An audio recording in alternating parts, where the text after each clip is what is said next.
So welcome. It is May the 29th. It's another episode of Ascension with A Course in Miracles. Last week we did 148. Today is recording 149. And I am excited to once again be in the space that I had been in before. Those of you who were with me last week, you know that I had just moved to this new location, which is my daughter's place. And it's pretty exciting. Let me see. So I'm getting everything situated here. Just so that you know, my internet is still a little unstable. So I am in the process of getting an extender for this room that I'm doing the recordings from. And I'll be here for a little bit. And so if anything happens with a connection, you stay put. I know it's not on your end. It's going to be on my end. I checked the internet speeds and they are a little bit low, a lot low. Let's just say a lot low. So I am so grateful that you guys are all here. And let's see, I am checking everything here on my end because I wanted to make sure that I could see what's going on. It's a little different, slightly different setup. Okay. Here we go. Again, thank you for being here. I love doing these Ascension with A Course in Miracles episodes because what happens is I can feel the presence of the creative source. For me, it feels like the essence of Jesus speaking through me as I share information from the Course in Miracles, which was channeled by Jesus over 50 years ago, 60 years ago. And it's as you listen not only to the channelings that describe why the Course came through the original scribe, her name is Helen Schuckman, or you listen to other channelers who also share messages from Jesus. Jesus speaks through them. The consciousness of Jesus is just, we're all one. So once you open yourself up to tapping in to the different aspects of consciousness, think about like a disco ball and source being the whole ball. And from that ball, because it's one ball, and you go into a dark room and the disco ball is spinning, it's shooting off different little bits of light. And you see all these little individualized reflections on the wall. Well, every one of those individualized reflections is you and me. And it's Jesus, and it's Buddha, and it's Muhammad, and it's Mother Teresa, and it's Saint Germain. And all of those aspects are all coming from the same one central ball, central sun, central consciousness. And channeling is nothing more than recognizing that all is the ball. Everything that is the one ball. And you no longer are identified as that separate little bit of light that goes off onto the wall. The journey of awakening is recognizing you're not the reflection on the wall, and you're making a journey along that path of light. You're making that journey back to accepting that you are one with the ball. Then the next level is that you are the ball. But depending on where you are in your consciousness, you are somewhere in that continuum. So when we know that we are the ball, we are not incarnated. We know we're that ball, and we're making a conscious decision to express a beam of it, a light of it, an aspect of it, and then we incarnate. And every being that has incarnated and has entered into human form, or entered, frankly, into any galactic form, it doesn't matter. I stay here focused primarily on the human journey. But once you get to a certain level of consciousness, you're one with all that is, and anything that's extraterrestrial, that's angelic, that's cosmic. I mean, that doesn't matter what you call it. You're one with all of it. It's all part of the one disco ball. I kind of like that analogy. I've used it a long time ago, but it's coming through for a reason. And I trust consciousness is using it for some reason. It's going to resonate with somebody. But as you understand, you don't have to feel it yet, but you understand it in your head. you comprehend that everything must come from one space, and that one, which is infinite, that's why this is a cone. It's expands. The more you allow yourself to be one with all that is, the more you know that all that is very, very infinitely expressed in so many ways, so many shapes, so many forms, so many aspects. It's sand, it's moon, it's stars, it's blades of grass. It's also other beings on other planets with things that our human mind cannot even comprehend, because our mind has to be focused just on what is strictly human, what is strictly earthly, so that we can have this experience. And it's a wonderful gift, because and that's what the ego is all about, is to create a veil of separation. It causes us to become so focused on me and only me, and it has us become so focused just on a singular aspect of who we are. And that allows us to have this human experience that appears to be separate from source. So we're that point of light on the wall from the disco ball. Excuse me. So when you're lost thinking, you're that little ball, or that point of the disco ball on the wall, and you're the red dot or the blue dot or the golden dot. Your life is really very, very small. It's just you. And then it expands a little bit to maybe your family. Maybe you focus more on the community. Most people, it's them and their family and a little bit in the community. Other people are more community focused. So their idea of what they influence is a little larger. Some, maybe it's even bigger than that. Maybe they own a company or work for a company that focuses on all of the US. Some may focus on the whole planet. So there's an awareness of connection and awareness of participation with more than just yourself. But still, you're very focused on who you are, and you do your job and you collect your paycheck and you do your things. You're that point that's reflected on the wall, and your life is what's going on the wall. When we begin the process of ascension, it's a process of, you're not moving up, you're expanding, you're widening your awareness of who you are in the all that isness. Then you begin to ascend, and you begin to be less focused on you and your life and your community. And that process is a process that can be very disorienting, because it's a process of detaching. It's a process of experiencing the things that anchor you into thinking you're just a human. And it's going to be, number one, your body. So fears that you'll get sick, fears that you're not as beautiful or not as tall or not as this or that or fit. So we have to go through a process of recognizing that we're not a body. And the body will go through definitely experiences to help you detach from it. Then comes also, you're not a body, you're not your money, you're not your wealth, you're not your position, you're not your status in society, you're not, you're being a movie star is not what makes you somebody. Being a politician is not what makes you who you are. It's something that you become accustomed to. And if you think that that makes you special, those attachments have to go. You cannot rise in consciousness while you're holding on to the earthly things. It's just not possible.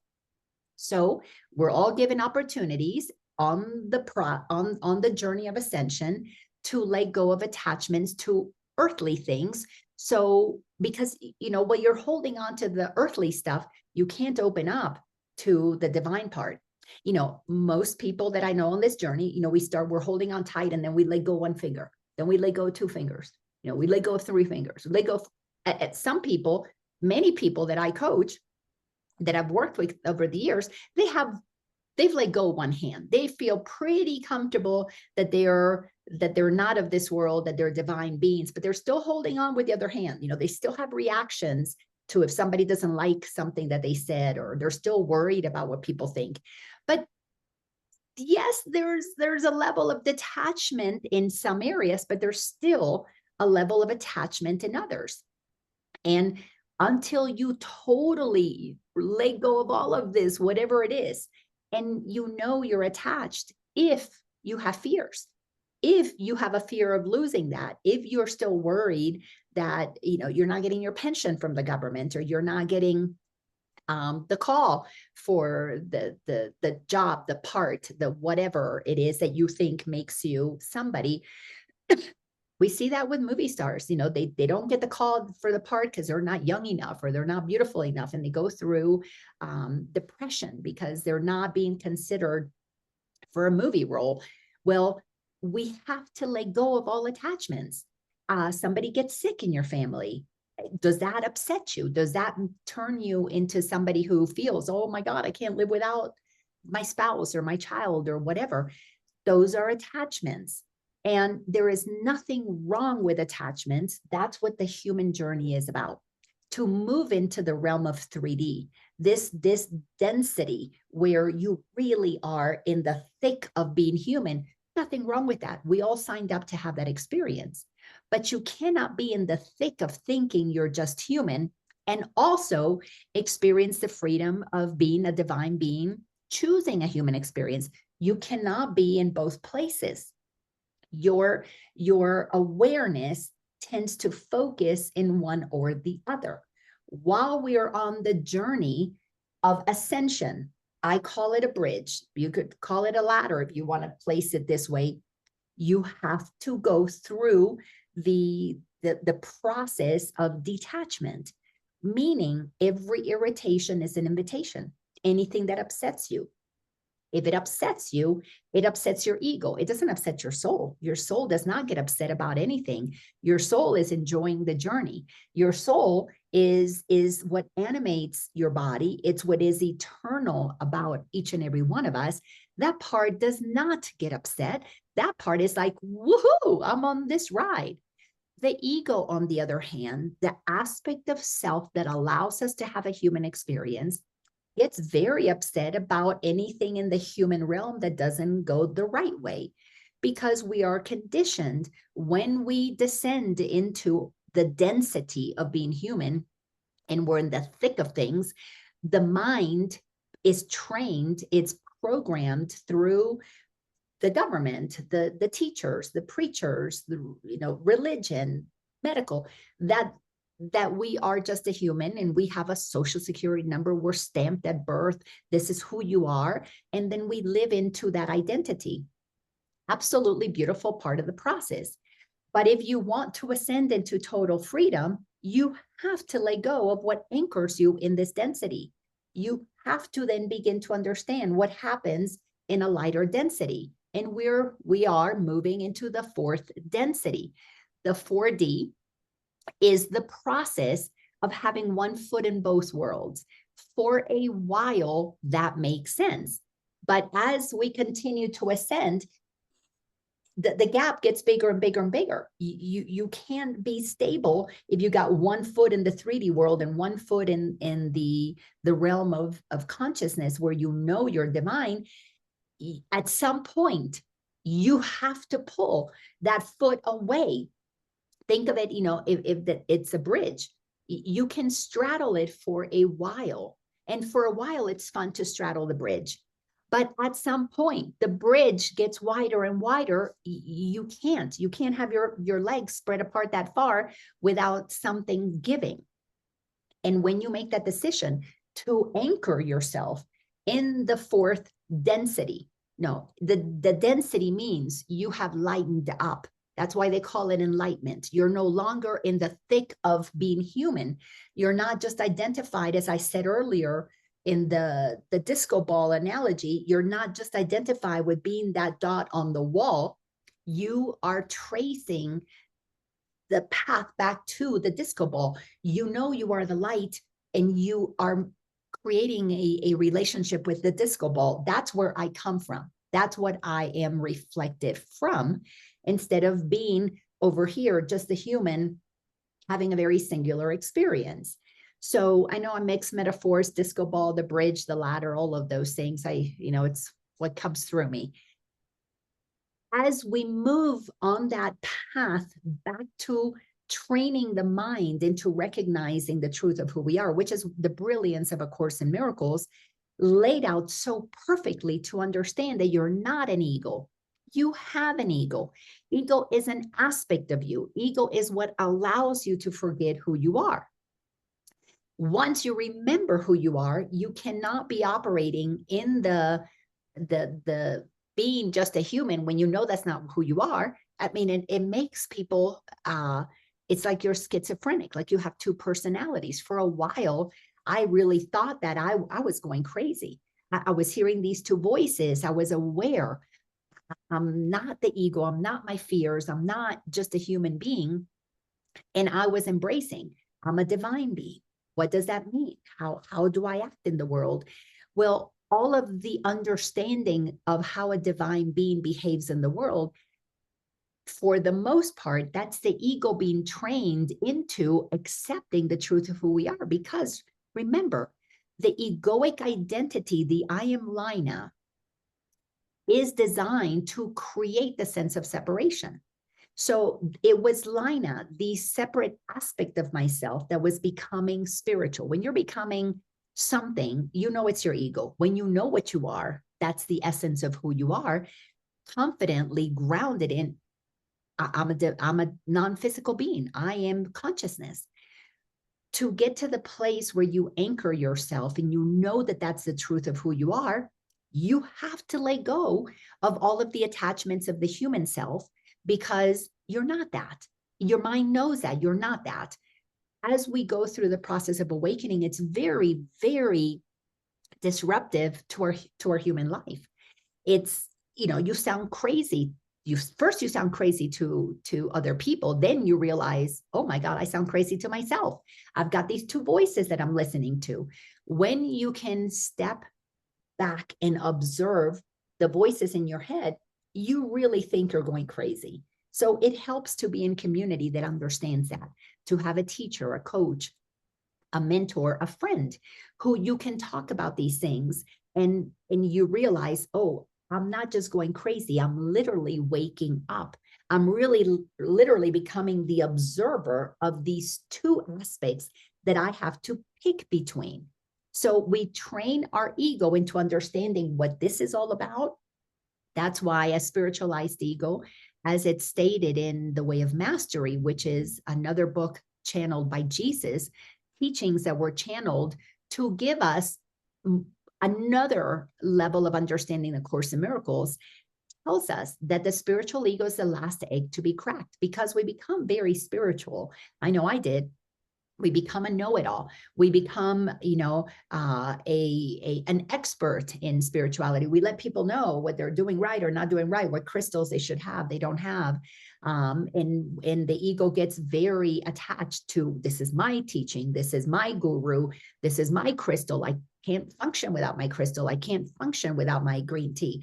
I can't function without my feng shui. Something, albeit more spiritual, is what we become attached to. But that makes sense, because we're detaching from lower density things and we're attaching to a higher frequency. But you got to let go of that too, until there's no attachment to anything, until you're free, until you're totally, completely accepting that you are the disco ball, that you are the source from where the light emanates. And you humble yourself to acknowledge that you didn't create yourself.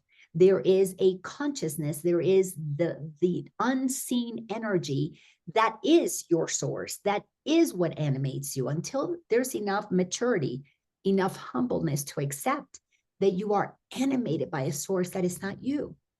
Until you feel the essence of that life that pulses through you, it just always chokes me up to talk about the truth of who we are, because it's so amazing. It's so benevolent. But it's everything. And the humbleness comes from the recognition that there's nothing that you're not, that there's nothing out there that is not a part of you, that all the dots from the disco ball on the wall are not separate dots here and there and in this corner on that wall. You are all of it. That level of benevolence allows you to become neutral. There's nobody to judge out there. There's nobody that can add to you. This is why you have to detach of worldly stuff. You cannot be still identified as I am this wife, or I am this mom, or I am those things, and you're attached to doing it right, or attached to the rewards that come from it, or suffer by the punishments that you receive from it. You know, like your husband doesn't want to be with you anymore and you feel punished, or your spouse passes away and you feel like, oh my God, you know, you've punished me. I did all the right spiritual things and you took my child, or you took my whatever, you gave me cancer. You cannot see anything as a punishment or a reward, because in neutrality, you are moving out of life informing you, life making you somebody, to, and I mean external life, 3D life, to realizing all of that. You projected to give you the experience of separation. You projected it so you could play you. You could have the role that you are. That requires an incredible level of maturity. An incredible amount of work has to have been done. And by work, I mean, every irritation becomes an invitation. Anything that allows you to feel contracted, you're willing to look at it. What did I make this mean sense of? Why am I sad, upset, angry that, you know, so and so doesn't like me, or so and so didn't invite me, or so and so fired me, or so and so left me? You have to look at all of those things and realize, you know what? I put them there. So if a friend breaks up with me, or a husband leaves me, or a child gets sick and dies, you go, I put it there to reflect my ability to have the experience of separation. And you are grateful for the experience that you had. It doesn't mean you won't have sadness. There's still some sadness at the human level. It's going to be there because it's part of the game. But as you ascend and you move through willingness to acceptance, because it requires an incredible amount of willingness to get honest with yourself. Am I still feeding the ego, or am I being nourished by my soul?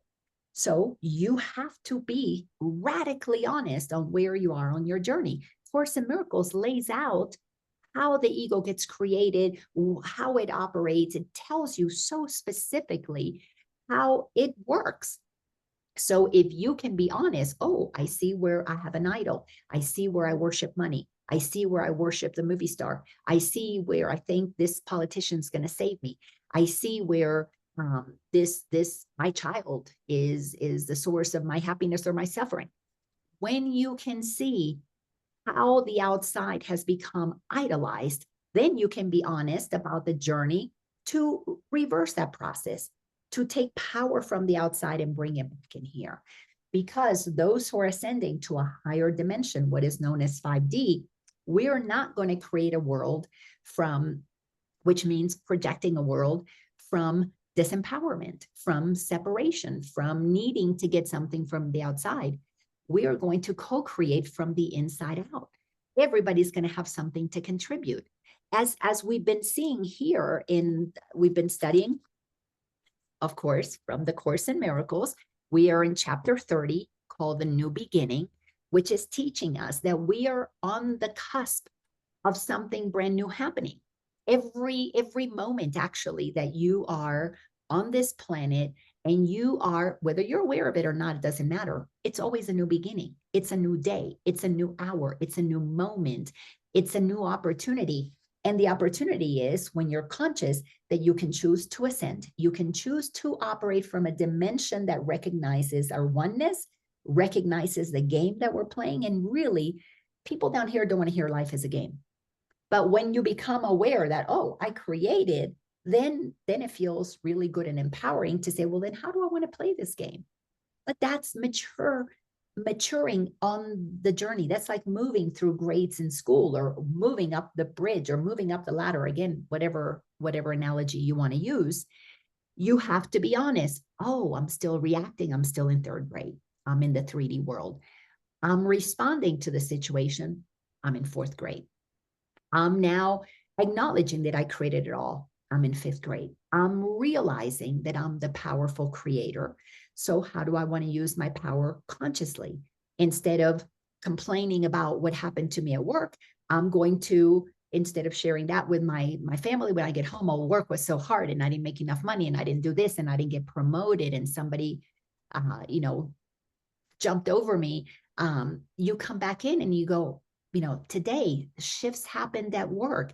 There were people who got promoted. I'm so happy for them. Even though you're still operating in separation, believing other people are moving forward, you understand the power of your words. Instead of, oh, I feel so bad I got passed over.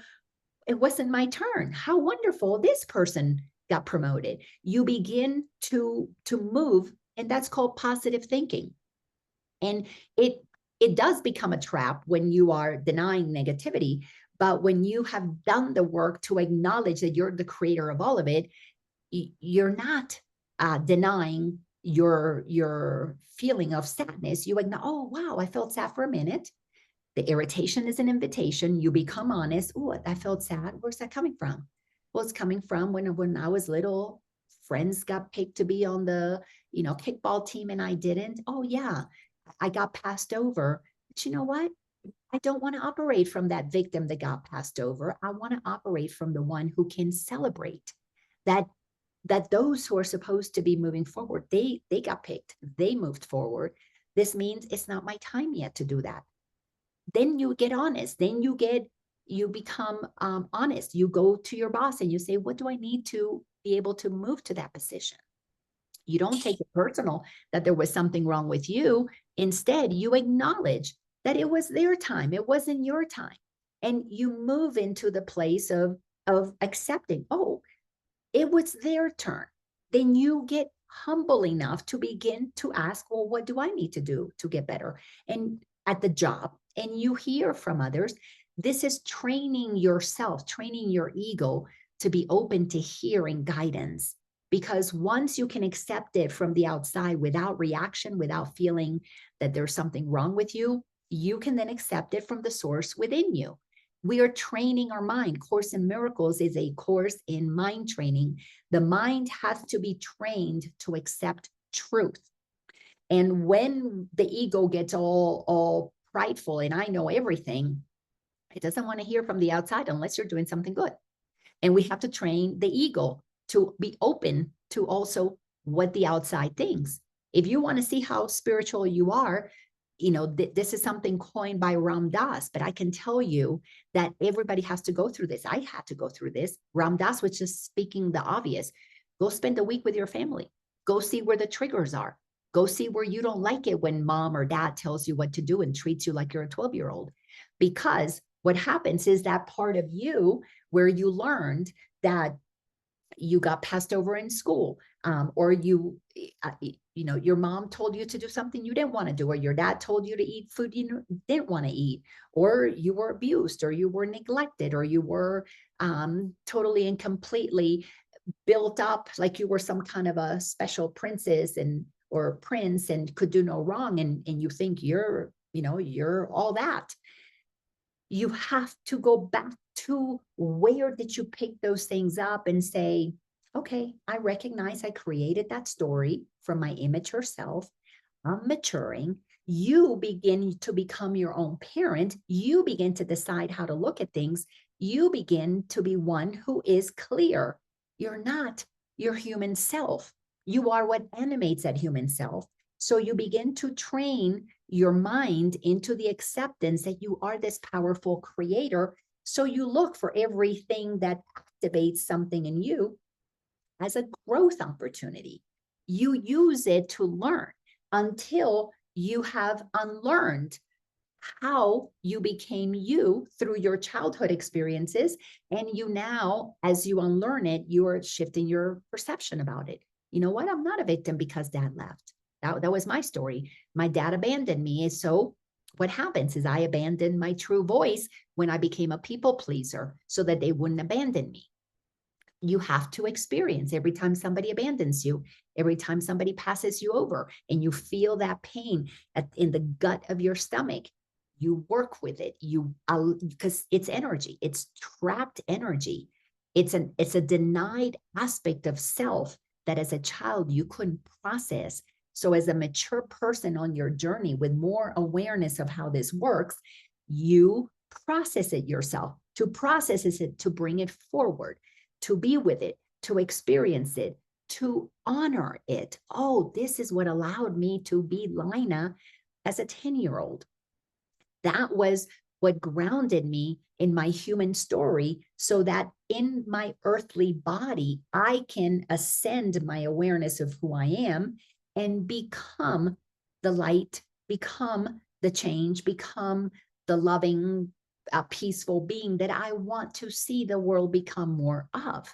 So as you do the work internally and you recognize that you're not what happened to you, you are the essence that incarnated to have those experiences, then you're maturing in the awareness of what really animates you. You come back into the seat of the soul. And there's a beautiful book that's been written by Gary Zukav, The Seat of the Soul. You come back and you sit as the consciousness that is the truth of who you are. And from that place, you observe what is happening, but you're not distracted by it. You're not caught up in it. You sit here as one who recognizes, okay, I can see what the world needs now. Love, sweet love. There's a song about that. So you become then the conduit of that pure love and light that can come into the world. That's why all of us must become like little children. We have to do the journey of ascending to the density of a child, which is not much. They come in, yes, they have a body because they have an ego and they have to experience separation, but they operate with very little learning until they're trained out of the truth of who they are. That's why parents, some of you, I know you and I know what's gone on with your children. As a parent who's becoming conscious, your children will then reflect back to you the unconscious training you gave them, the fears you passed along to them, the insecurities you passed along to them, the power you gave them, when you decided to teach them, oh, I'm happy if you do this. Oh, I'm sad if you do that.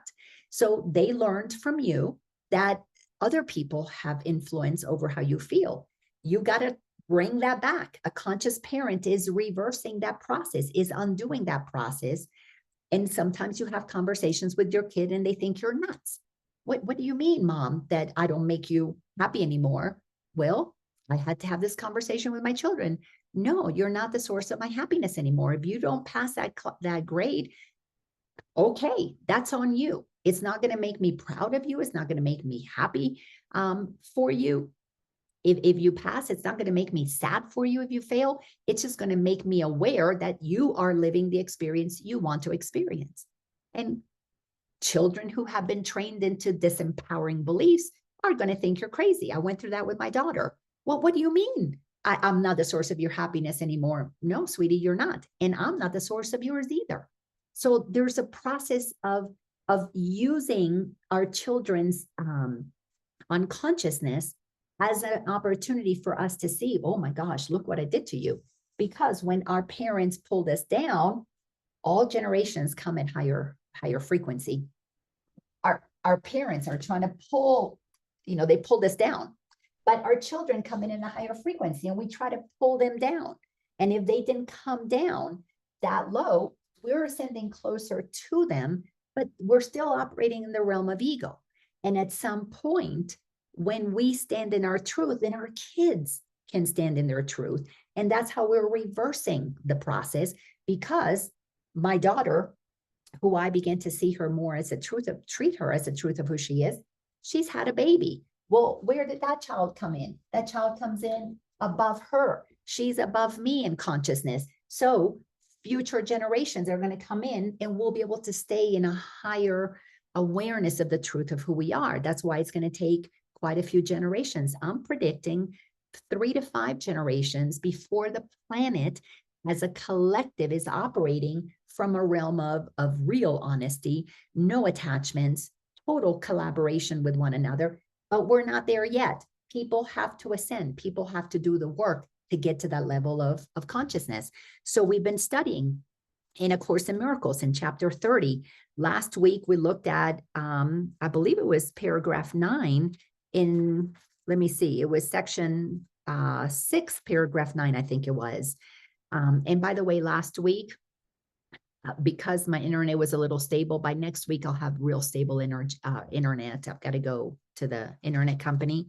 Thank you, internet company, for having extenders that will bring the stronger internet signal here, because the space that I'm in is detached from the main house where the router is. So anyways, playing with technology, it's so wonderful. I'm so grateful for those who work in that field and allow me in this human experience to experience that I need power from the outside. How beautiful it is, but all of it is empowered. All of it is consciousness playing out these roles for me. So how fun is that I get to play this role? So we've been studying that anger is never justified. We're looking at the process of forgiveness. When you realize that forgiveness is the way to go, now you're straddling two worlds. The world that you believed before caused you to be angry. Now you know it's not justified. Now you have a foot in the world of forgiveness because you realize it's all a game. It's all part of consciousness. I projected all these beings out there to allow me to have the experience of separation. But then you got to move that foot out of this world that could cause you anger to where you can begin to see, oh, if nothing outside of me has power over me, I'm the creator of my reality. Then it begins to tell us that this is how we begin to see that forgiving ourselves for believing that any of this was real is what allows us to then shift our consciousness to what do we prefer to experience. Because if I have a body, but I'm not playing the game of density of blaming and lying and anger and sadness and hating and jealousy and striving, if I'm not going to play that game anymore because it's such low vibration and you're bored with it, I want to play a bigger game. I want to play a game of collaboration and cooperation. Then you begin to connect with people who think at that level. They don't sit around talking about what went wrong. They sit around talking about what they feel like co-creating. Oh, I've got this painting in me. I've got this song in me. I've got this workshop in me. I've got this book in me.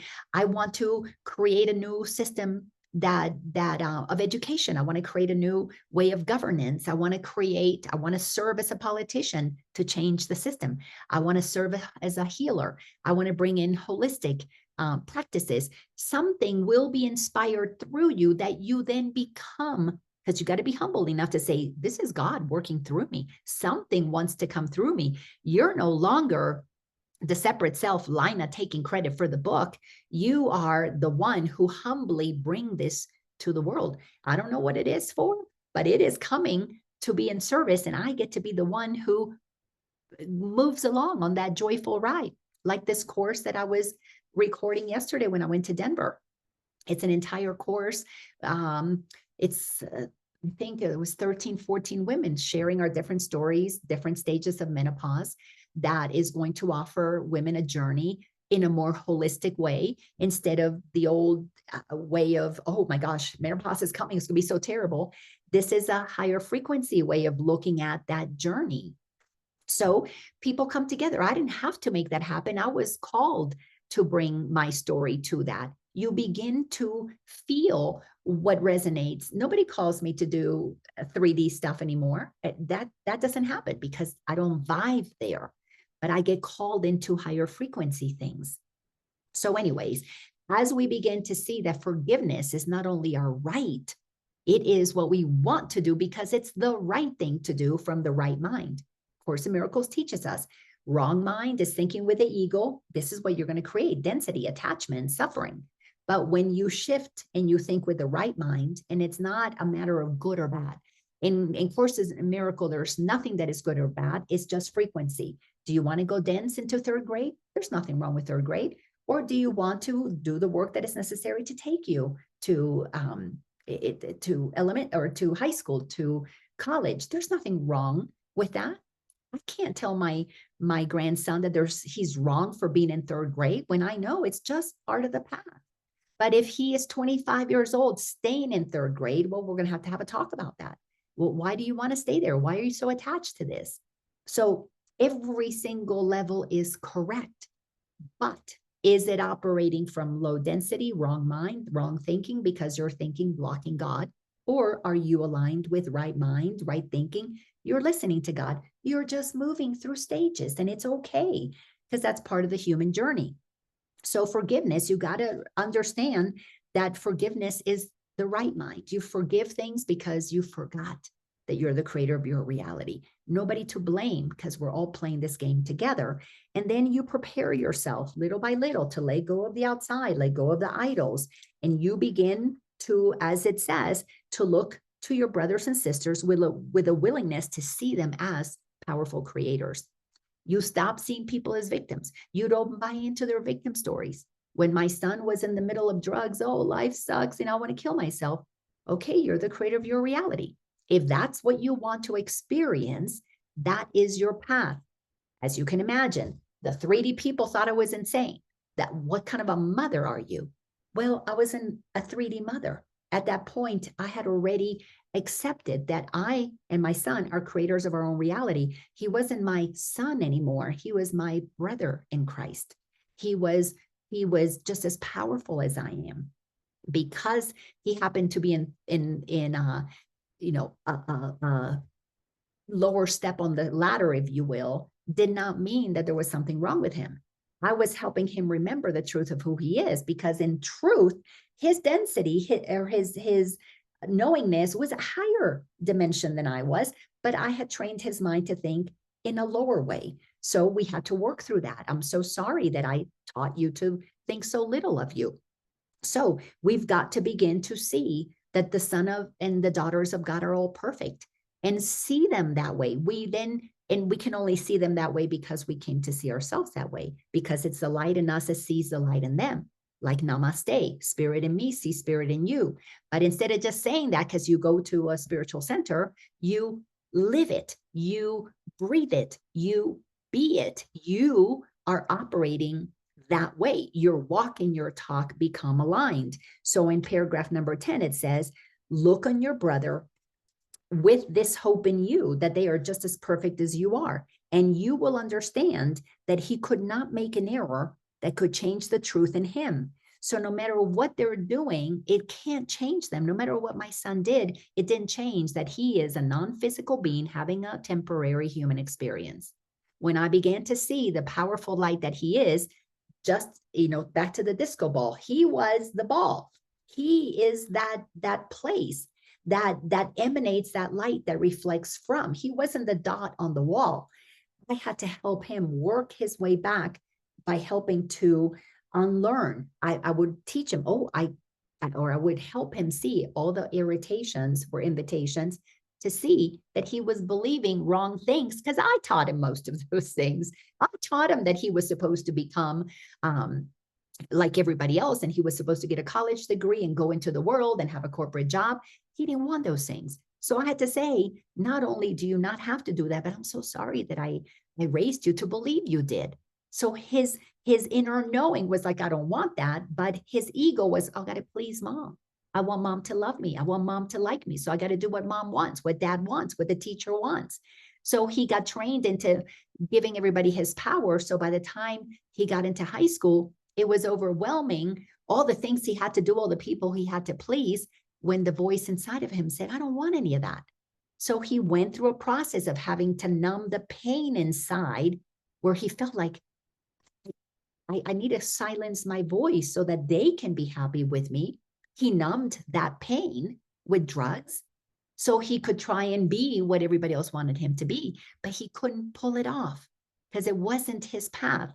And that voice inside of him got louder and louder and louder, and so he felt schizophrenic. And then we worked back from that. We had to undo that learning, unlearn the programming, and let him find his way. And he's finding his voice. He's finding the essence of who he is. And he's here to co-create a world that is going to look very different. But I had to see the perfection in him, as the Course tells us. I was practicing, I was putting into practice everything that I read. I'm like, I'm going to make this my truth. It didn't happen instantaneously. Some took me years to feel I had mastered that particular line in the Course. And it's a thick course. It's taken me a long, long time. And I have not mastered everything, but I trust everything. It's true. So every single time that I know the truth, but I do something that is not the truth that the Course teaches me, I feel the discord. I forgive myself for forgetting. I correct that. If I have to ask for forgiveness, if I have to say, listen, I am, please forgive me. I didn't realize that I did something that was out of alignment, out of integrity. Then I correct it. I don't have to feel bad about it. I acknowledge that I made an error and I corrected. And if God already forgave me, why would I carry, insecurity or sadness or shame about it? No way am I going to put that in me when I know who I am. So when you move to a certain level of consciousness, you realize, oh, okay, that was just, my human ego took over for a second, a minute, an hour, a day, and you forgive yourself. So the way that we do that, the way we master that is by seeing that in others and forgiving it in them. You can't forgive another's transgressions if you haven't already forgiven yourself. Because, it has to come back to you.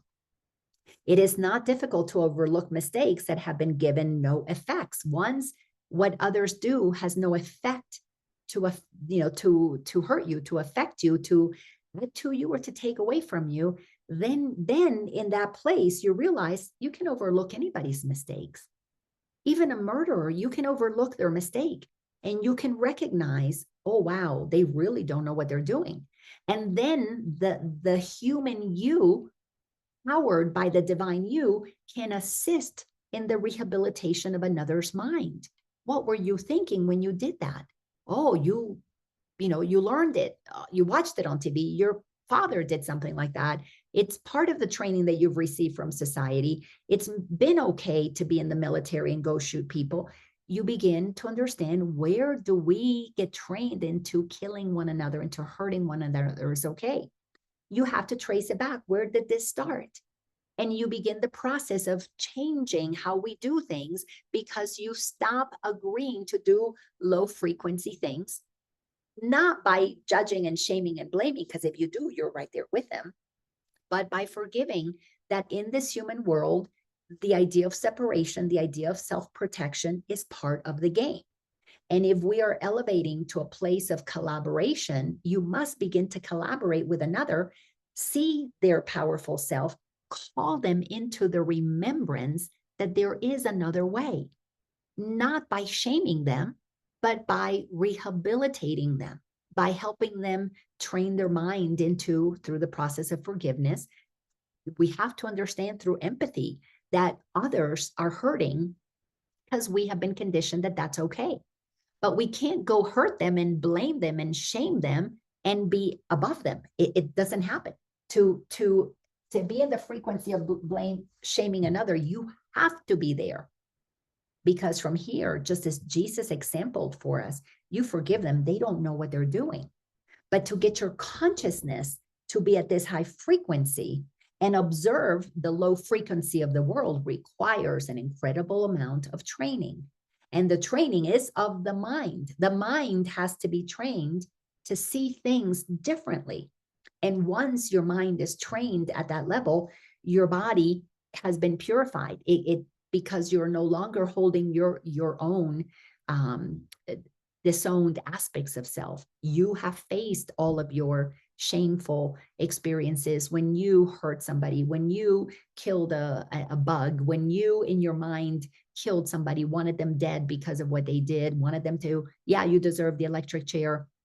Once you acknowledge that you bought into that was justified punishment, you then begin to say, okay, that makes sense. How we were trained. And then you have compassion. Then you have true empathy. Everybody is where they're at, acting out exactly the density of thinking that they're at. So there's no difficulty in overlooking people's mistakes, because you have come to the place that you realize we're all powerful beings playing roles. But what you see as having power to make an idol of the Son of God, you will not pardon. This is so important in understanding. What you see as having power to make an idol of the Son of God, you will not pardon. You will not sit around and going, oh, I pardon you because I'm better than you, or, oh, I need your forgiveness because you are better than me. You don't play that game. You absolutely do not play the game of separation. One is an idol above you and one is below you, or you're below or you're above. You don't play the game of separation anymore. You go to forgiveness, which is equals. I forgive you for forgetting. I forgive you for forgetting. We all came here to play the game of separation. If while you're still in it, I forgive you, but I'm not going to say what you did was wrong, because to say what you did was wrong then requires me to pardon you from a human place.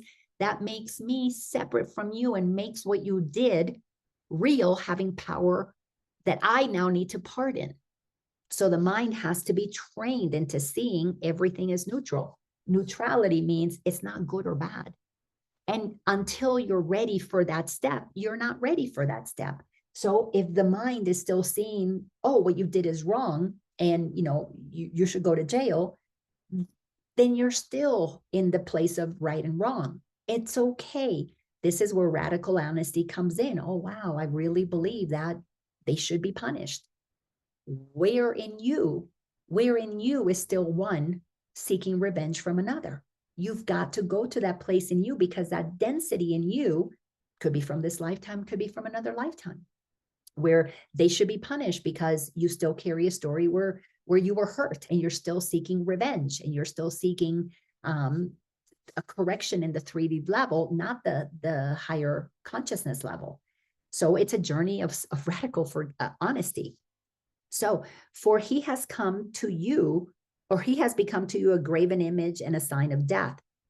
Anything that seeks punishment is part of the ego's idea of death. It goes hand in hand. You cannot avoid it.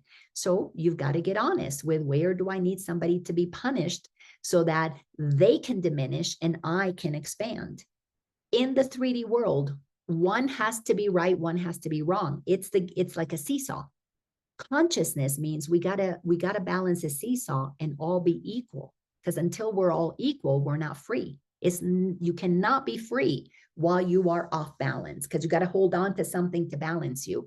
You're not grounded and balanced within. So is this your savior, the judge that punishes somebody, the president that attacks another country? Is that who's going to save you? Pay attention. The ego projects power outside of you. And while you think somebody has to save you, you're not grounded inside. So is his father wrong about his son? Is God wrong about one who chooses to play in the low density? Or have you been deceived in him who has been given you to heal for your salvation and deliverance?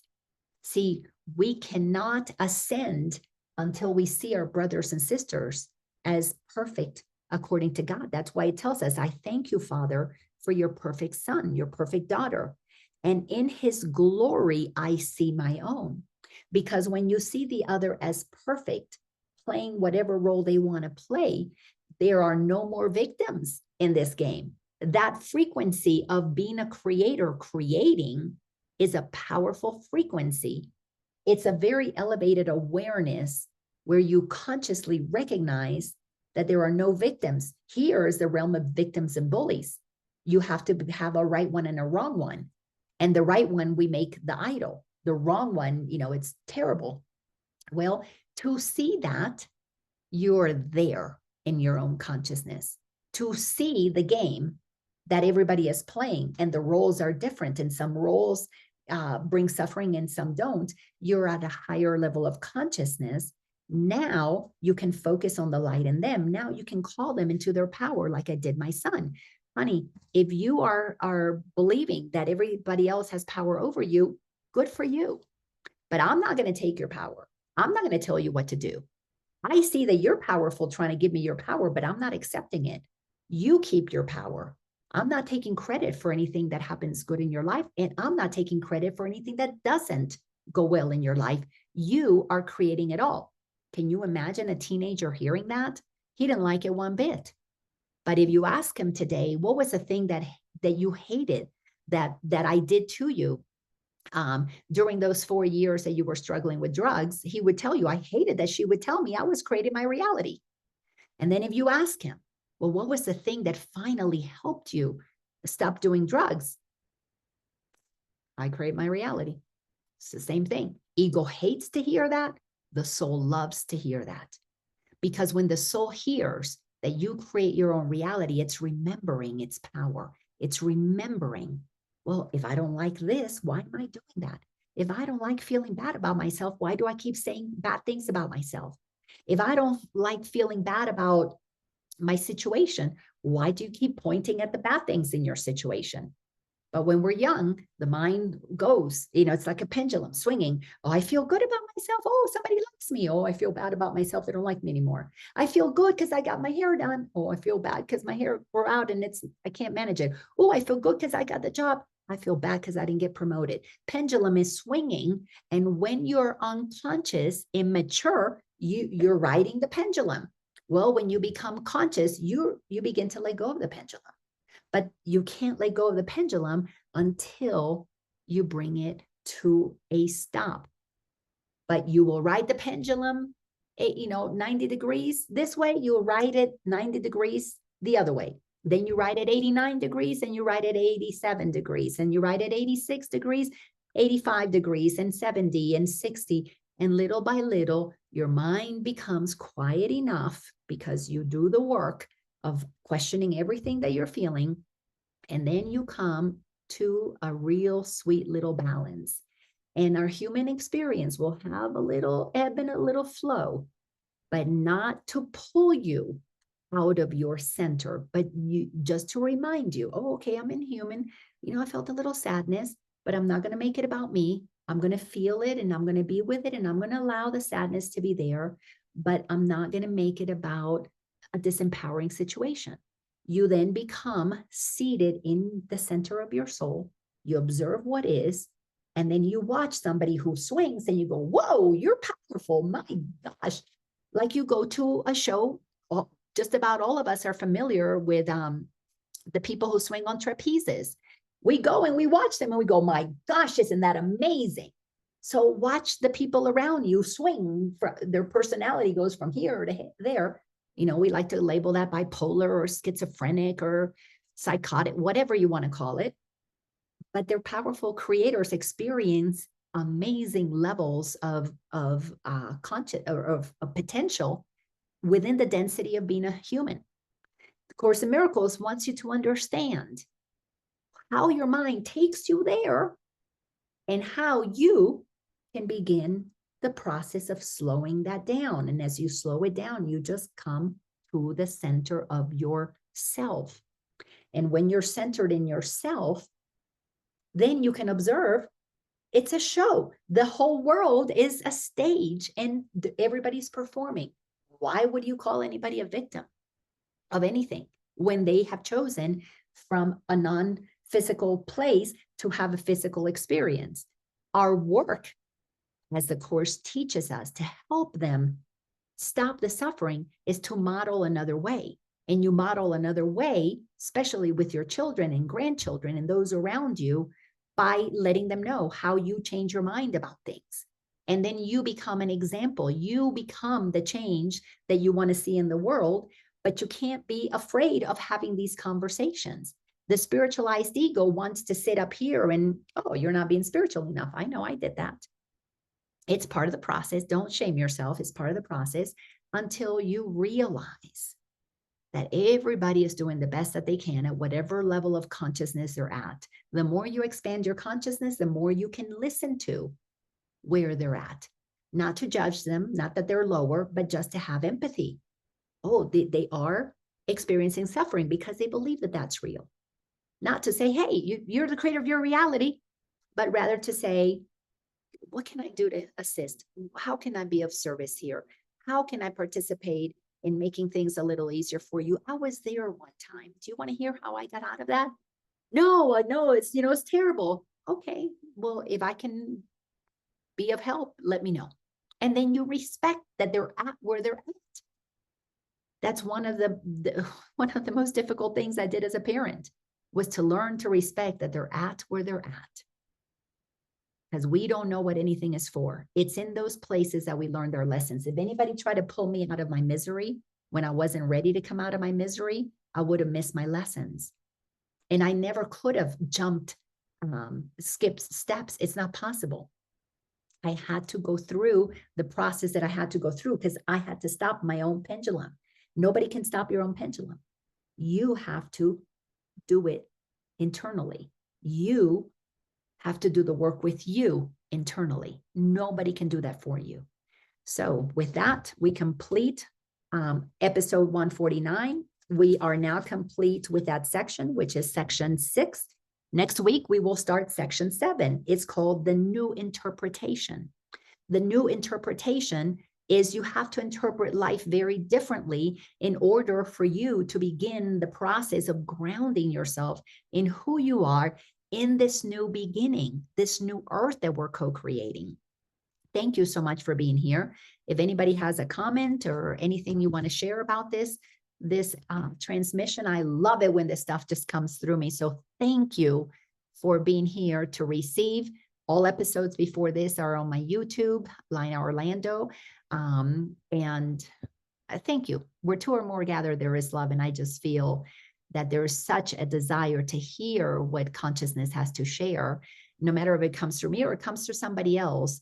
It's just a beautiful thing that is happening in this world where we're all giving ourselves permission to be vessels for the divine. I love you all, and I will see you next week. Have a wonderful week. Love you. Very nice. Love you. Very usual, very important. Thank you. Thank you. Bye.